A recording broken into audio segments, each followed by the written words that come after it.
एक और बड़ा बदलाव एक्सप्रेसवे।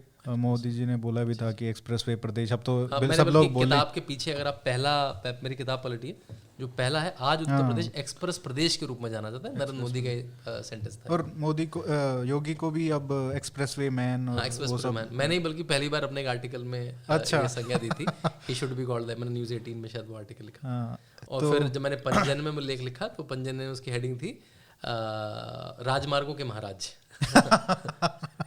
तो ये अच्छा हाँ, राजमार्गों के महाराज। हाँ। और वो सच में मैं बताता हूँ, देखिए जहाँ पे क्रेडिट है वहाँ देना चाहिए। ऐसा नहीं पिछली सरकारों में एक्सप्रेसवे नहीं बने।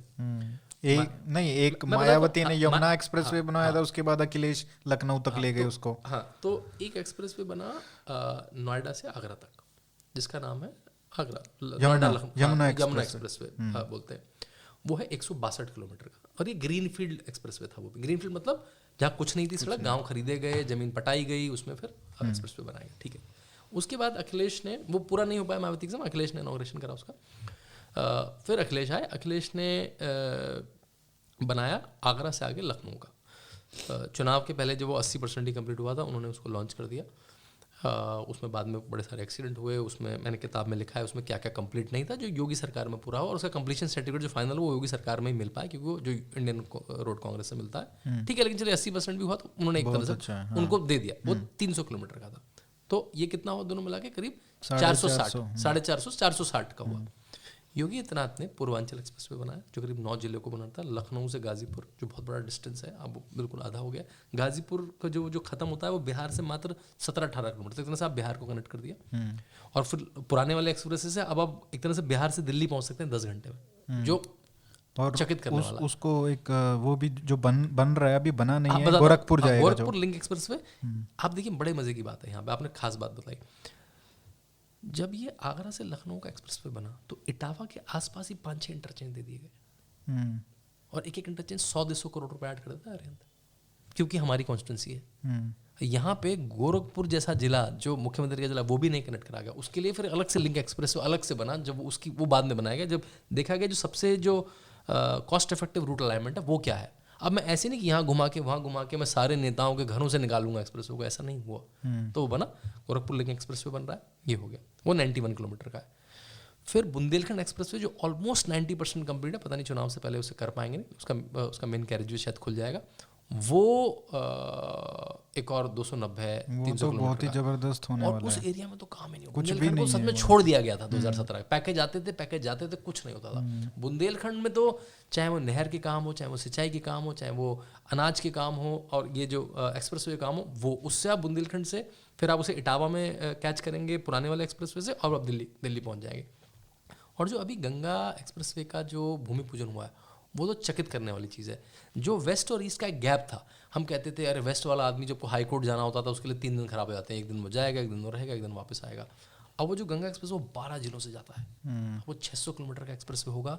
जब वो हो जाएगा तो उसका 2.5-3 साल में उसका भी टाइम है होने का पूरा। सारे ये टाइम एंड बाउंड मटेरियल हैं, आप टाइम से ही पूरा करना है, नहीं तो कॉन्ट्रैक्टर को फाइन होगा, तो टाइम से ही पूरा करेगा। बहुत हाई क्वालिटी कॉन्ट्रैक्टर। कब तक है इसका? मेरे ख्याल से 3.5-2.5 साल इसकी अवधि है, 2024-25। हाँ मेरे ख्याल से 24 के अंत की तरफ को। लेकिन मज़े की बात क्या है, पहले अखिलेश क्या करते थे, प्रोजेक्ट डिक्लेयर कर देते थे और उसका भूमि पूजन कर देते थे। और जितने भी ईपीसी प्रोजेक्ट होते हैं अरिहंत, इनमें जब तक हम 90% लैंड एक्वायर ना कर लो, तब तक तो कोई मतलब ही नहीं है, क्योंकि वो किस पे बनाएगा, मेरे सिर पे बनाएगा क्या? नहीं बना सकता। तो क्या करते थे, 15% 20% लैंड एक्वायर कर देते और डिक्लेयर कर देते थे। और फिर वो जो कॉन्ट्रैक्टर क्या करेगा, वो तो कुछ कर ही नहीं पाएगा, वो कोई 20% तो बना के छोड़ेगा नहीं। तो अब जितने भी प्रोजेक्ट डिक्लेयर हो रहे हैं, जिनका भूमि पूजन हो रहा है, वो हो रहा है जहाँ पे 90% से ज़्यादा लैंड एक्वायर करी जा चुकी है, जहाँ पे tender, pre bidding, tender, finally package अलग अलग पैकेज में मिलते हैं, एक को नहीं मिलता है, क्योंकि अगर एक डिफॉल्ट कर गया तो उसको बड़ा काम दे दिया जाए। 3, 4, 5 पैकेजेस में बनाया जाता है लेंथ में, वो पैकेजेस अलॉट हो चुके, तब नरेंद्र मोदी ने उसका भूमि पूजन करा। ऐसा नहीं कि अखिलेश के दिमाग में आया तो भूमि पूजन हो गया, या योगी जी के दिमाग में आया तो भूमि पूजन हो गया। जब उसका काफ़ी लंबा प्रोसेस होता है, पहले आपको रूट अलाइनमेंट बताना पड़ता है। रूट अलाइनमेंट आप सारे, अगर 12 जिलों से जा रहा है तो 12 जिलों के डीएम को बताएंगे कि मुझे ये गांव अधिकृत करने हैं। वो उन गांवों की ज़मीन खरीदेंगे, फिर डीएम उस लैंड को पहले डीएम एक्वायर करेगा, सरकार करेगी, सरकार उसको यूपीडा को ट्रांसफ़र करेगी, फिर यूपीडा उस पर फिर प्री बिडिंग करेगी, फिर टेंडर करेगी, तब टेंडर एलोकेट होगा। ये सारा काम हो चुका है, तब गंगा एक्सप्रेसवे। अब कॉन्ट्रैक्टर आएगा। एक बार कॉन्ट्रैक्टर आ जाए तो वो काम आसान है, पता है, क्योंकि वो तो उसका SOP है। ऐसे लैंड को पाटना है, ऐसे लगाना है, 3 लेयर 4 लेयर, प्रेसिंग, कैसे फिनिशिंग करनी है, कैसे गार्ड लगाना है, जमीन लेना, क्योंकि वहाँ ह्यूमन है, वहाँ आपको मुझे आपसे जमीन खरीदनी है, और आप अकेले नहीं है, 12 जिलों के गांव में, 12 जिलों की अलग अलग तहसील, अलग अलग एक तासीर है, हर जिले में अलग तरह का व्यक्ति है, किसी का भूमि से अपना लगाव है, कोई कोर्ट केस होगा नहीं हुआ, और बहुत स्मूथली ये काम हुआ है, इतने सारे एक्सप्रेसवे। तो मायावती ने भी एक्सप्रेसवे बनाए, अखिलेश ने भी बनाए, लेकिन यहाँ पे हम स्केल ही अलग है, मतलब हम 1,500 किलोमीटर की एक्सप्रेसवे की बात कर रहे हैं। जब ये हो जाएंगे 2-2.5 साल में, उत्तर प्रदेश एक्सप्रेसवे में कहाँ पहुँच जाएगा। मतलब आप नोएडा से जो मीडिया कर्मी हैं उनको पूरा प्रदेश घूम के वो 3-4 दिन में वापस आ सकते हैं बड़ी रिपोर्टिंग कर। लेकिन वो रहेंगे नोएडा में, आप चिंता ना करिए वो इतना बदलाव आप उनके काम में नहीं आने वाला है, लेकिन उनके लिए मतलब सुगम हो जाएगा बहुत जाना, अलग अलग जगह भी जाना। लेकिन मेन तो ये है कि उससे क्या होता है ना कि सिर्फ ये मीडिया की तो बात है, लेकिन जो असली विकास जो है, चाहे किसान है, चाहे सबके लिए ही है, जो पेरिशेबल आइटम बेचते हैं, जो फल फ्रूट बेचते हैं, जो दूध बेचते हैं, उनके लिए बहुत आसान हो जाएगा, के लिए है, बिजनेसेस के लिए बहुत आसान हो जाएगा। तो अमूलचूल परिवर्तन आता है। देखिए, बल्कि मैं आपको एक कोटेशन कोट करता हूँ, मैंने अपने में जॉन एफ कैनेडी की है, नितिन गडकरी बहुत बार कोट करते हैं, जो उन्होंने सड़कों का देश में काम किया है, वो लगे। हाँ, इसमें एक चीज़ बताना भूल गया, इसमें सरकार जो डबल इंजन की सरकार हम बार बार बोल जाता है, सच में डबल इंजन में तो बिल्कुल, क्योंकि NH से अखिलेश के टाइम में क्या होता है, NH से कॉन्फ्लिक्ट होते थे DPR, मतलब NH भी बना रहा है, ये कहते नहीं हम यहाँ बनाएंगे, हम वहाँ बनाएंगे, तो अब NH से कोई भी कॉन्फ्लिक्शन नहीं होता, कोई भी कॉन्फ्लिक्ट नहीं होता। NH जहाँ बना रही है उसको स्टेट गवर्नमेंट छोड़ देती है, जहाँ स्टेट गवर्नमेंट बना रही है वहाँ NH छोड़ देता है। तो NH के मैं गिनूंगा तो और बहुत कदर। अब यहाँ से दिल्ली से मेरठ जाना एक बड़ा मक्खन हो गया है। उस रोड पे गया, मैं तो बोल रहा उसको 90 अगर आप सो जाएं बीच में तो आपको लगेगा मैं मेरठ आ गया, अरे ये कब आ गया, क्योंकि आपको तो वो 2.5-3-4 घंटे वाला याद होगा। देहरादून गया था तो मेरठ से होके, तो मेरठ वाला तो इतना मतलब इससे बढ़िया रोड मैंने मतलब देखा नहीं है सच में। और वहाँ पे 90 की लिमिट थी, मैं कहा भाई नहीं, 90 की लिमिट तो बनती नहीं है यहाँ पे, 120 की कम से कम होनी चाहिए। गडकरी जी ने बोला भी कि भाई कुछ कोर्ट के ऑर्डर्स हैं, तो मैं उसको चेंज करना खुद चाहता हूँ, तो करेंगे। देखिए, जब आप प्रॉब्लम को हेड ऑन लेंगे तो सॉल्व भी होगी ना वो। और ये जब सेंटर स्टेट का हम जब कपलिंग होगी तो हम जैसे अभी सीधा यहाँ तक बागपत से सीधा मुजफ्फरनगर और फिर देहरादून तक भी बन रहा है, कह रहे 2 घंटे में। मुझे 2 साल में दीजिए, मैं 2 घंटे में आपको देहरादून पहुंचा दूंगा। तो बहुत बहुत बहुत ही सुंदर काम हुआ। और कोई सजेशन है एक्सप्रेसवे का, या बहुत बहुत सुंदर काम? नॉर्थ में थोड़ा कम लग रहा है ना। नॉर्थ किस तरफ कह रहे हैं? अपर जो नेपाल बॉर्डर और इस सब। देखिए, ये जो सारा जो पूर्वांचल एक्सप्रेस बना, पूर्वांचल की पूरी बेल्ट के कई जिले नेपाल की तरफ को है, फिर उसमें गोरखपुर लिंक भी बन जाएगा, तो मुझे लगता नहीं। और वो स्टेट हाईवेज तो है ना, और लखनऊ से शायद गोरखपुर का भी बने तो अयोध्या से। ये देखिए, ये तो चाह रहा है पूर्वांचल, इसमें लिंक एक्सप्रेस पे गोरखपुर का बन जाएगा, तो आपको बस इंटरचेंज मारना है इसमें। अयोध्या का भी चाहिएगा? नहीं, ये जाता है फैजाबाद से होता, मतलब जो पुराना फैजा नाम था अयोध्या से, उसके डिटोर से जाता है, आप उससे उतरना। तो काफी, अगर मेरी बल्कि एक आर्टिकल में एक पूरा मैप दिया है मैंने ना एक्सप्रेसवेज का, उससे आप देखेंगे तो आप देख पाएंगे आप कहाँ कैसे जा सकते हैं। सारे एक्सप्रेसवेज मैप करके एक जगह मैप करके लगाए। ये जो इतने सारे आपने कहा एक्विजिशन हुआ, अब देखो कितना 600 किलोमीटर लगभग गंगा एक्सप्रेस 12 जिलों से हो जाता है, और लगभग ये कितना 1500 किलोमीटर का हो जाएगा सब मिला के, 1500-1600 किलोमीटर। चलो उसमें से ये 400 जो हो चुका है उसको हटा देते हैं, 1000 तो है, पर नहीं 1000 तो 600, 300, 300, 1200 तो ये हो गया, 90 का गोरखपुर।